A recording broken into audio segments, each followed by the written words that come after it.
Bonsoir à tous, soyez les bienvenus, ravis de vous retrouver dans ce nouveau numéro de Quotidien sur LMTV Sarthe. Au programme de cette demi-heure, dans quelques secondes, le journal, la météo et puis à 18h45 dans Au Quotidien la suite, le rendez-vous musical pour commencer de Céline Chevassus qui nous replongera dans les années 90 avec le groupe sartois de rock festif Crêpe au sucre et puis le rendez-vous littéraire de notre chère Nathalie Pelleté qui nous parlera du dernier Philippe Besson intitulé Paris-Briançon. Vous le voyez, tout ça c'est dans un petit quart d'heure mais pour démarrer, le journal, on y va.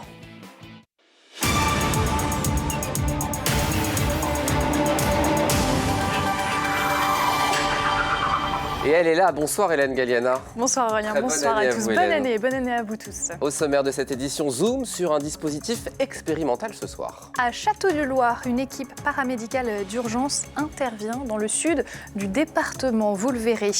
La seconde gratiferia de l'Université du Mans a eu lieu ce mercredi. Tout était gratuit, des vêtements au petit électroménager. L'invité de notre journal ce soir est Adélaïde Leroux, cofondatrice de la future association Let's Act Together. Agissons ensemble, leur credo, rendre les bars et les boîtes de nuit plus sûrs. Mais Hélène, on démarre avec les suites dans l'affaire de la mosquée d'Allonnes. Les associations Al-Kalam et Juste Milieu ont été dissoutes ce mercredi en Conseil des ministres. L'annonce a été faite par Gérald Darmanin en personne sur son compte Twitter.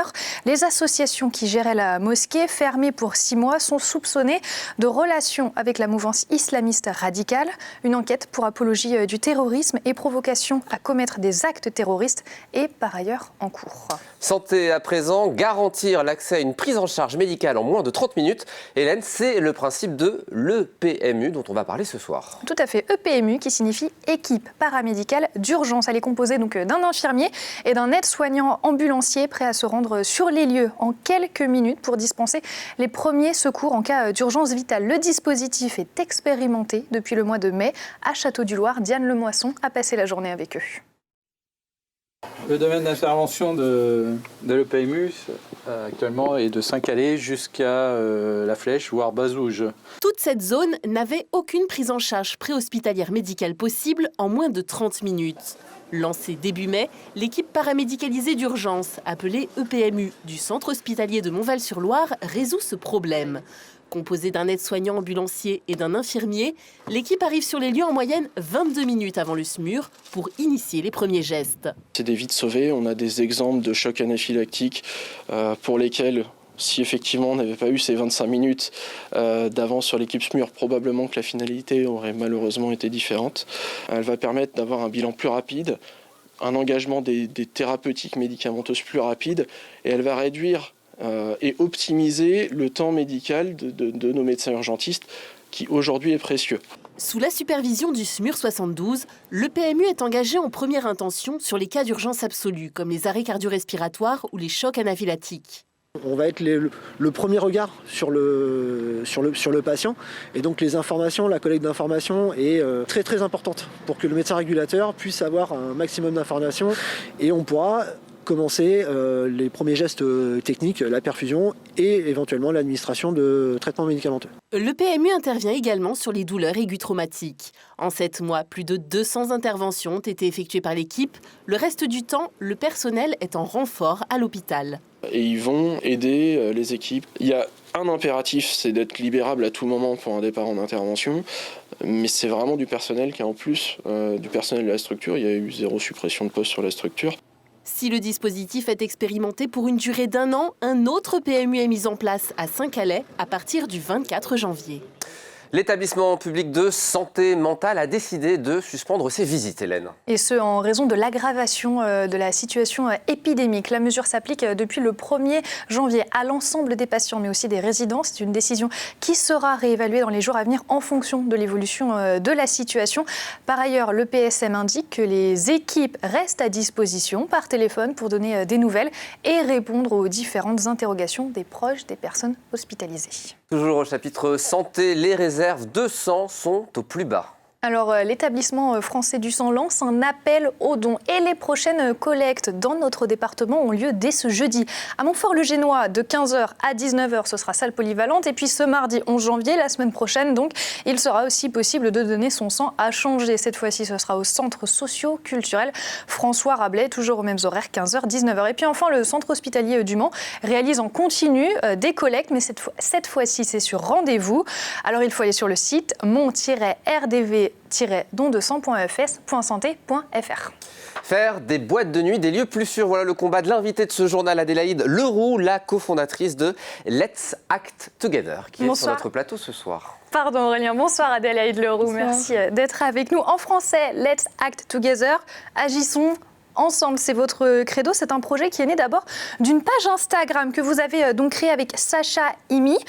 Votre souhait, c'est de faire donc des bars et des boîtes de nuit des lieux plus sûrs. Mais vous avez dit, on ne va pas dénoncer, c'est ce qui s'est fait beaucoup avec Balance ton bar. Vous vous êtes dit, on va agir. C'est ça.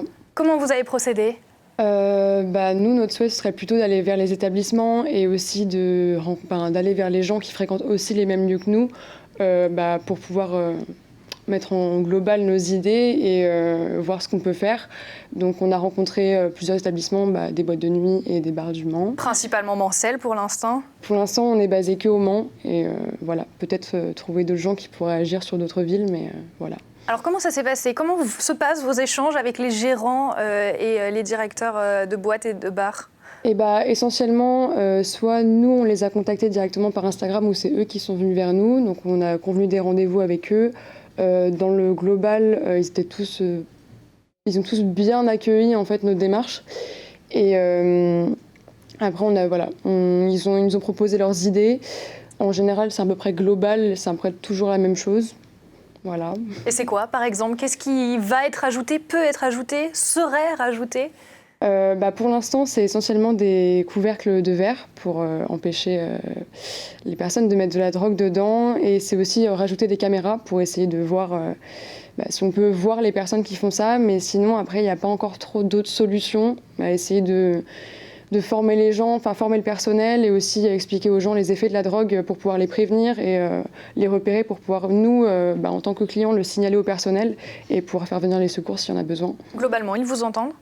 Oui, pour la plupart, on peut considérer que oui, ils ont été quand même assez attentifs au sujet, donc voilà. Certains disent que si tout le monde se met à commander des couvercles de verre, on arrive vers une pénurie, c'est-à-dire que maintenant les délais d'attente sont un peu plus longs avant d'avoir ces couvercles. Effectivement, on nous a fait part qu'il y avait une certaine pénurie, mais après dans l'ensemble, il y a des marques maintenant qui proposent des couvercles qui sont réutilisables, donc nous aussi en tant que client, on peut en acheter de notre côté, ou sinon dans certains établissements, il y en a qui sont donnés. Et voilà, donc... Le prolongement du projet, ça va être de créer une association après la page Instagram. Elle aura le même nom, Let's Act Together. Elle n'aura pas les mêmes objectifs, par contre. On aimerait bien étendre les objectifs. Par exemple, pouvoir, de mon côté, créer des groupes de parole pour les victimes de violences, qu'elles soient conjugales ou sexuelles. Pouvoir donner des cours aussi d'éducation sexuelle dans les collèges et les lycées pour pouvoir informer les plus jeunes sur ce qui se passe. Pouvoir aussi proposer éventuellement, si on peut, des cours d'autodéfense aussi pour les femmes, pour tout le monde, essayer d'ouvrir un peu plus le sujet de la cause féminine et puis sur les violences qui sont faites aux femmes. Donc, voilà. Et puis la prévention au niveau des scolaires aussi, dès le plus jeune âge, juste avant d'aller dans les bars, on leur apprend comment faire. Autant sur le sujet des bars que même dans la vie quotidienne, finalement, ce qu'il faut faire et ce qu'il ne faut pas faire. Donc, et aussi pour que les enfants sachent ce qu'on n'a pas le droit de leur faire et eux, ce qu'ils ont aussi le droit de faire sur leurs camarades, etc. Alors pour l'instant, l'association n'est pas encore officiellement créée, ça va arriver d'ici quelques jours, mais vous recherchez des bénévoles pour vous structurer peut-être un peu plus. Pour l'instant, pour vous contacter, c'est uniquement via la page Instagram Let's Act Together, j'ai bien prononcé. Merci beaucoup Adélaïde d'être venue sur notre plateau. Merci beaucoup d'être venue sur le plateau. À présent, on va parler du premier budget participatif d'Arnage qui est lancé. Avec une enveloppe de 30 000 € attribuée par la municipalité. Concrètement, les Arnageois sont invités à déposer leurs projets et leurs idées via une application qui est disponible sur le site internet de la ville à partir du 14 janvier et jusqu'au 28 février. Les projets proposés doivent relever de la compétence de la municipalité et servir l'intérêt général, nationale pour être retenues. Les propositions seront ensuite soumises à un vote des Arnageois. Ce sera cette fois-ci du 21 mai au 30 juin et les projets choisis seront ensuite révélés le 1er juillet 2022. À suivre donc sur l'antenne de LMTV Sarthe. À présent, Hélène, vous nous parlez d'un marché gratuit pour aider les étudiants précaires. Et ça s'appelle une Gratiferia. La deuxième édition était organisée ce mercredi par le collectif solidaire Le Mans Université au gymnase du service universitaire des activités physiques et sportives. Vêtements, vaisselle, petits électroménagers et même du mobilier donné par des particuliers étaient mis à disposition des étudiants. Anthony Piton. Ici, rien n'est à vendre. Pas besoin d'argent donc pour repartir avec les bras chargés. J'ai là des petites marmites ici avec quelques serviettes de douche plus une housse pour le lit. Sur les étals, tout le nécessaire pour équiper un appartement ou pour s'habiller. Une vraie aubaine pour les étudiants du Mans au budget serré.